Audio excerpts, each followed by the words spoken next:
Hi everyone, आशा करते सब अच्छे होंगे। आज मैं टॉपिक लेके आया हूं इकोनॉमिक्स से रिलेटेड।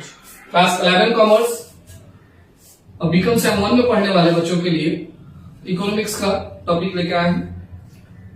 दोनों के लिए ही इकोनॉमिक्स सब्जेक्ट है। तो आज मेरा टॉपिक है कि सबसे पहले इकोनॉमिक्स क्या है ये तो जाने, और इकोनॉमिक्स होता कितने टाइप का है उसी के बारे में पढ़ने आए कि इकोनॉमिक्स क्या है। अगर इसको नॉर्मल वर्ड में बोले, it is a study of human behaviour. ये इंसानों के बिहेवियर को जानने का एक पढ़ाई है जिसमें हम इंसानों के बिहेवियर को जानेंगे। क्या बिहेवियर को जानेंगे? तो इकोनॉमिक रिलेटेड बिहेवियर को जानेंगे। यानी इकोनॉमिक्स से रिलेटेड दो एक्टिविटीज होता है इंसानों का, इकोनॉमिक और नॉन इकोनॉमिक। तो इसमें हम लोग इकोनॉमिक एक्टिविटीज से रिलेटेड बिहेवियर के बारे में जानेंगे। एडम स्मिथ ने इकोनॉमिक्स के बारे में, रिस्पेक्टेड एडम स्मिथ चूंकि फादर ऑफ इकोनॉमिक्स है, उन्होंने इकोनॉमिक्स के बारे में कहा है 1776 में, economics is a science of the study of wealth only.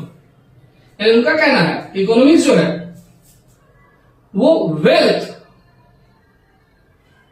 का साइंस है, साइंस ऑफ वेल्थ ओनली का मतलब उनका कहना सिर्फ ये साइंस ऑफ वेल्थ है, study of science of wealth है। वेल्थ मतलब उनका कहना था कि इसमें सिर्फ और सिर्फ गुड्स और सर्विसेज का export, import, production and consumption, इससे रिलेटेड जो एक्टिविटीज है वही इकोनॉमिक्स है। इनका कहना था जिससे वेल्थ डेवलपमेंट हो सके, जिससे वेल्थ डेवलपमेंट हो सके उसी को इकोनॉमिक्स कहेंगे। फिर लगभग 100 साल बाद, यानी 100 साल से कुछ ज्यादा है, 103 साल बाद, 103 years after, according to Alfred Marshall, यानी अल्फ्रेड मार्शल ने भी बताया इकोनॉमिक्स के बारे में। उनका कहना था कि इकोनॉमिक्स जो है, economics is considered as branch of social science. Economics जो है वो सोशल साइंस का ब्रांच है that deals in understanding the market and economy of a country, area or region। इनका कहना था कि इकोनॉमिक्स जो है वो सोशल साइंस का एक ब्रांच है जिसमें हम लोग डील करते हैं, जिसमें हम लोग जानते हैं किसके बारे में, तो मार्केट के बारे में, इकोनॉमी के बारे में, किसी कंट्री का या किसी एरिया का या किसी रीजन का। यह अल्फ्रेड मार्शल का कहना था।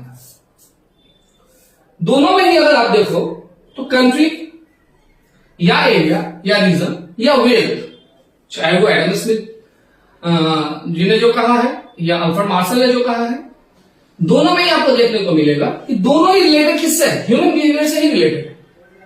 यानी इकोनॉमिक्स जो है वो एग्रीगेट टोटल बेसिस पर अगर देखा जाए तो ह्यूमन के अलग अलग बिहेवियर को according to economy, not non economic activities, according to economic activities उनके बिहेवियर के बारे में बताता है।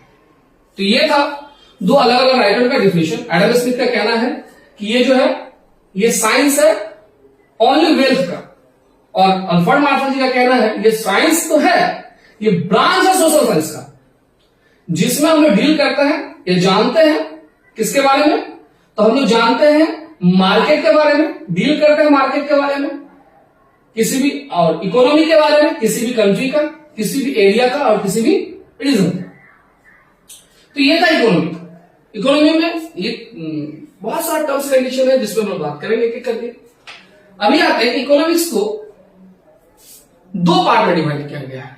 जैसे अगर हम बात करें किसी एक पर्टिकुलर इंडिविजुअल के इनकम के बारे में, किसी एक पर्टिकुलर इंडिविजुअल के कंजप्शन के बारे में, किसी एक पर्टिकुलर इंडिविजुअल के प्रोडक्शन के बारे में, यानी जब हम किसी एक पर्टिकुलर टॉपिक पे बात करते हैं, किसी एक पर्टिकुलर चीज पे बात करते हैं, उसको बोला जाता है माइक्रो इकोनॉमिक्स। यानी micro economics, the micro economics theory, इसको प्राइस थ्योरी बोला जाता है। Price theory study the economic behaviour of individual decision making unit. इनका कहना है कि ये सिर्फ इंडिविजुअल डिसीजन मेकिंग यूनिट पे ही काम करता है। जैसे एग्जाम्पल हमने लिया इंडिविजुअल का इनकम, इंडिविजुअल का डिमांड और इंडिविजुअल का आउटपुट। यानी इंडिविजुअली बेसिस पर अगर हम बात करें, अगर हम मेरे इनकम के ऊपर में बात करें, सपोज मेरे इनकम की बात करें, मेरा इनकम इतना है, मेरा कंजप्शन इतना है, मेरा डिमांड इतना है, तो अगर हम इंडिविजुअल के बारे में बात करते हैं, इसका मतलब वो बात चल रहा है माइक्रो इकोनॉमिक्स के अंदर। अगर इसी चीज को जब हम देश का इनकम इतना है, देश का कंजप्शन इतना है, देश का डिमांड इतना है, जब हम एग्रीगेट बेसिस में पूरे टोटल को लेकर बात करते हैं, तो उस टॉपिक को बोला जाता है मैक्रो इकोनॉमिक्स। यानी the macro economics theory study the aggregate level of economic activities. यानी ये जो है, ये जो थ्योरी है, ये हमको बताता है एग्रीगेट लेवल पे कि एक देश का एग्रीगेट लेवल क्या है। एग्रीगेट लेवल में जैसे एग्जाम्पल तौर पर नेशनल इनकम के बारे में जानना, नेशनल आउटपुट क्या है, एग्रीगेट सेविंग क्या है। अगर हम अपने सेविंग के बारे में बोलते, मेरा सेविंग इतना है, तो मैंने अपने इंडिविजुअल के बारे में बोला, फिर हमने बोला हमारे देश का सेविंग इतना है, तो हमने क्या किया, एग्रीगेट कर दिया। जब हम अपने बारे में बोले तो वो हो गया हम लोग का माइक्रो इकोनॉमिक्स, और जैसे हमने एग्रीगेट लेवल में बात किया, हम लोग को हो गया मैक्रो इकोनॉमिक्स।